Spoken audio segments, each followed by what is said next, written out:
Bonjour et bienvenue dans la rubrique podcast de Vision Times. Ce podcast est issu d'un article de Charlotte Clémence.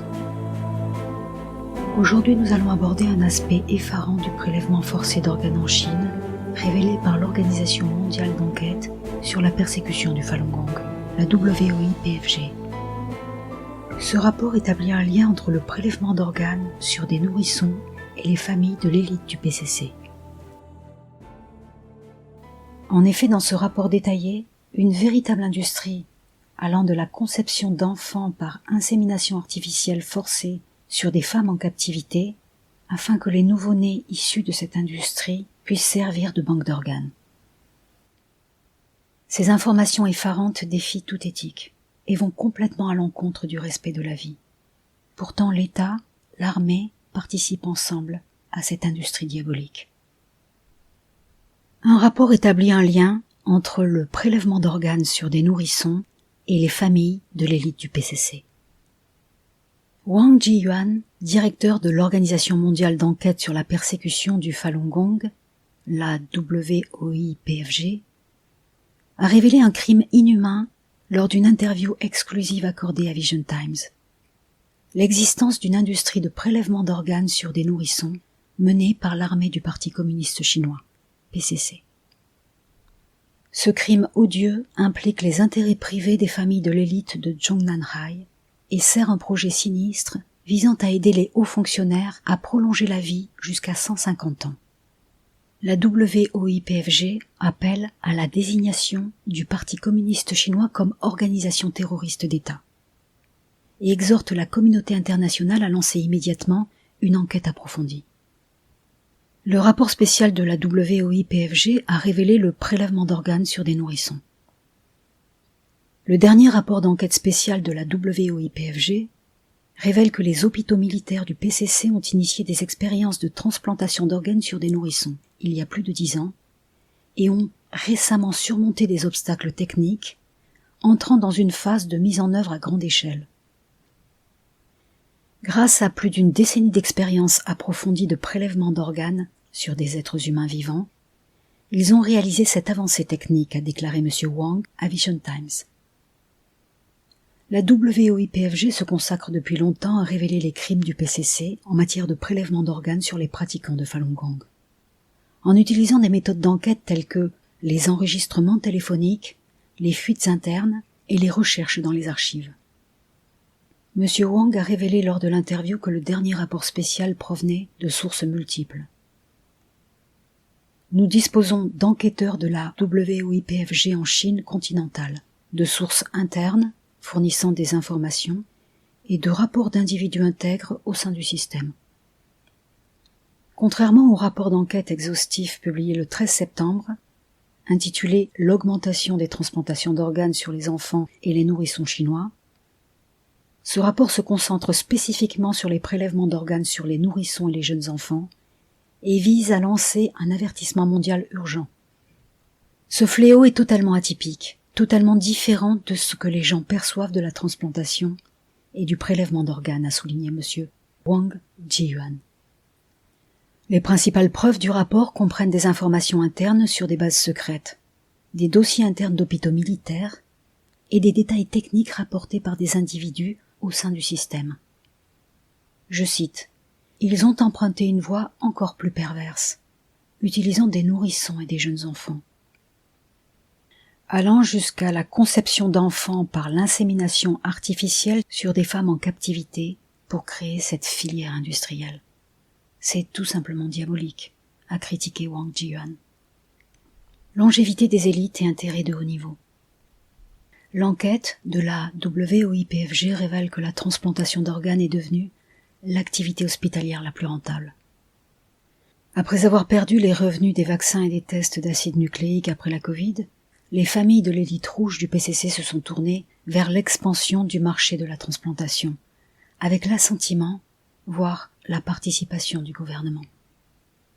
M. Wang a directement pointé du doigt les motivations du prélèvement d'organes sur les nourrissons. Premièrement, il est lié à l'objectif de prolonger la vie des hauts fonctionnaires du PCC à 150 ans. Deuxièmement, il met en jeu les intérêts privés des familles de l'élite de Zhongnanhai Le projet appelé Longévité de 150 ans est un plan de remplacement multi-organes sur mesure du système médical militaire. Il est conçu pour prolonger la durée de vie grâce à des transplantations répétées d'organes jeunes. Les organes infantiles, grâce à leur forte capacité de régénération et à leur faible taux de rejet, sont devenus la mine d'or humaine privilégiée. Le rapport révèle que les familles de l'élite de Zhongnanhai contrôlent directement cette industrie, engrangeant d'énormes profits. Une chaîne industrielle perverse, avec des femmes captives et des bébés sur mesure.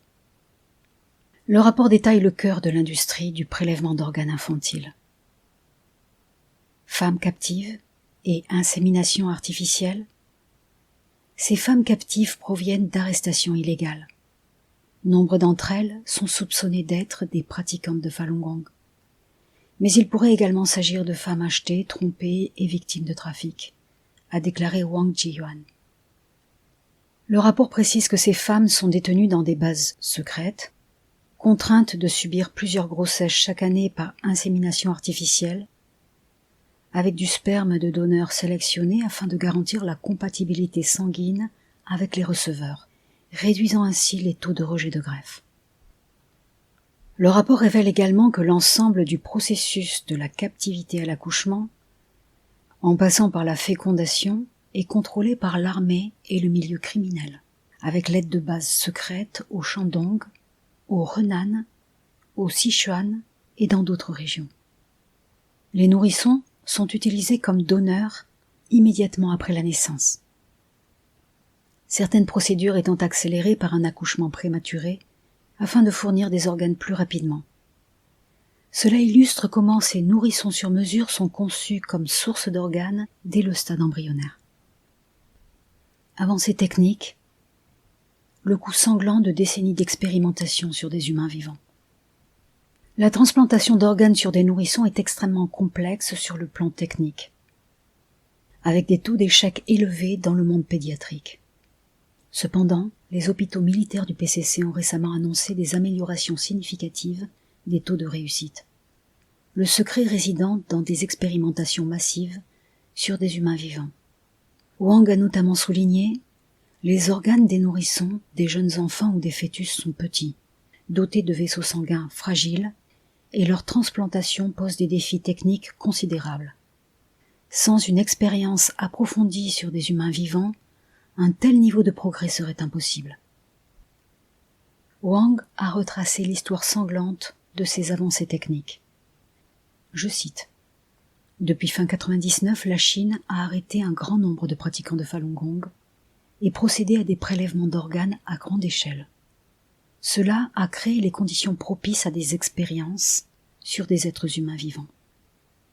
Depuis la répression du Falun Gong par le PCC en 1999, des centaines de milliers de pratiquants de Falun Gong en bonne santé ont été détenus dans des camps de travail et des prisons, devenant des donneurs privilégiés pour les prélèvements d'organes. Ces expériences ont jeté les bases techniques de la transplantation d'organes sur des nourrissons, telles que les techniques de suture mini-invasives et le développement de médicaments antithrombotiques, tous reposant sur des tests sur des pratiquants de Falun Gong vivants. Dans l'interview, M. Wang a fourni 2 éléments clés. Premièrement, au début des années 2000, Wang Lijun, ancien chef du bureau de la sécurité publique de Jinzhou, dans le Liaoning, a créé un laboratoire sur des êtres humains vivants pour étudier les psychotropes pendant la mort, la transplantation d'organes ou les effets des médicaments post-transplantation sur les organes. M. Wang a souligné, je cite, « Cette expérience a été primée et a reçu une prime de 2 millions de yuan. Il s'agit d'une preuve vérifiable d'expérimentation sur des êtres humains vivants. » Le laboratoire de Wang Lijun est devenu un incubateur pour la technologie de transplantation infantile, dont les résultats ont été largement appliqués dans les hôpitaux militaires. Deuxièmement, le témoignage de Zhang Ji, ancien médecin de l'hôpital général militaire du Shenyang, je cite, « En 2005, un proche d'un membre du comité permanent du Politburo du PCC lui a confié avoir personnellement vu le sous-sol du bureau de la sécurité publique du Zhejiang, rempli de pratiquants de Falun Gong détenus, dont des enfants, a révélé M. Wang. Ces sous-sols n'étaient pas seulement des lieux de détention, mais aussi utilisés pour des expériences de prélèvement d'organes, notamment des tests initiaux sur des enfants. Wang Jiyuan a résumé la situation en ces termes. Au fil des ans, la WOI-PFG a signalé de nombreux cas de prélèvement d'organes sur des pratiquants de Falun Gong. Et toutes les preuves confirment que le PCC mène des expériences à grande échelle sur des êtres humains vivants depuis plus de 10 ans. Ces expériences ont permis la mise en œuvre à grande échelle de la transplantation d'organes infantiles après 2017. Responsabilité de la communauté internationale. Le rapport spécial de la WOI-PFG propose 4 initiatives. Premièrement, désigner le PCC comme organisation terroriste d'État. Deuxièmement, lancer une enquête internationale et approfondie. Troisièmement, imposer des sanctions aux institutions médicales et aux hauts fonctionnaires impliqués. Quatrièmement, établir une alliance multinationale d'enquête afin d'empêcher l'expansion de ce crime. Il s'agit d'un crime odieux sans précédent dans l'histoire de l'humanité, a déclaré M. Wang, tout en appelant les médias, les ONG et les gouvernements du monde entier à agir ensemble pour mettre fin à ce crime sans précédent contre l'humanité, protéger les vies innocentes et défendre la dignité humaine.